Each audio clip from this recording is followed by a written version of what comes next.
was one of them. A shifter. Anger and hatred hardened the features on her face. They were the reason for the wall. The reason she and everyone else had to agree to be caged. They were prisoners, with a man like Aldrich deciding who would live and who would die. The shifter didn't slow down.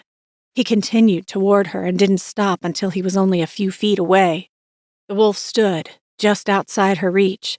His lips curled back, showing her sharp teeth, as a growl rumbled from the chest of the beast. "I will kill you.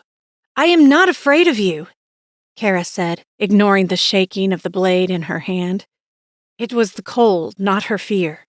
She hated the monster too much to have any room for healthy fear. "You stole my freedom!" His white head turned as he began to pace in a wide circle around Cara. The yellow eyes of the beast were no longer staring into hers. They were running over her body. The head of the wolf lifted, smelling the air. He drew closer.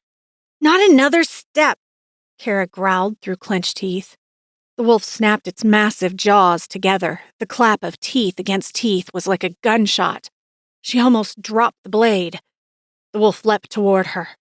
Cara swung the blade, catching the beast on the biggest part of his thick, white, fur-covered front leg. The wolf leapt back, the cry of pain surprising Cara. "It's true what they say about the silver. The shifters can't stand to touch it." A snarl ripped through the air like thunder. Cara's legs shook harder. She was scared. There was no denying that now.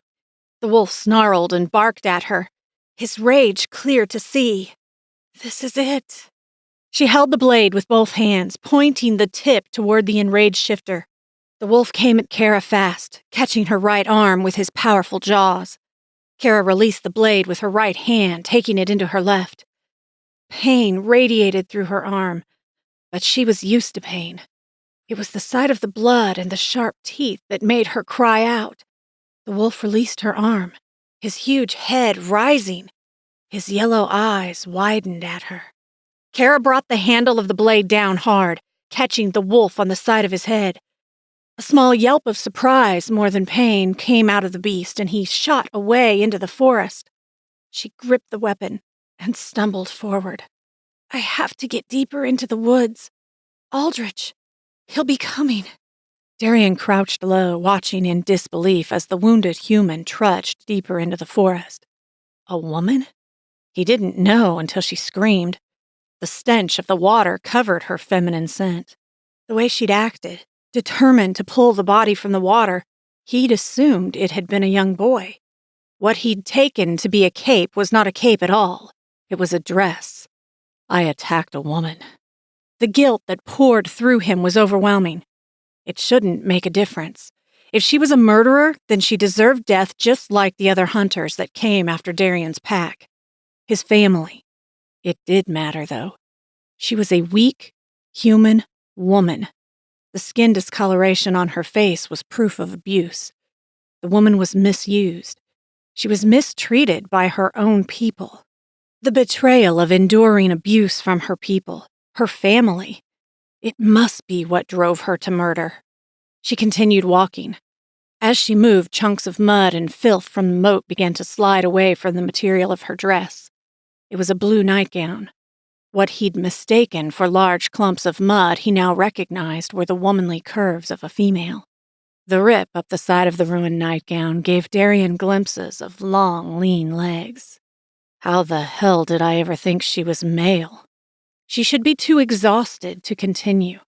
The amount of blood she was losing wasn't extreme, but if the wound went untreated, she would suffer infection. Darian had to give her credit. She wasn't crying. Most of the hunters cried when they faced him, especially if they managed to fight him off momentarily as she had. She spotted him a few times as he followed her. The deep frown and scowl she aimed at him should have made him feel resentful. It didn't. The woman had spirit and a brave heart. She walked for hours, not stopping to rest or to find food. Darian couldn't help but wonder what was driving her so hard to continue.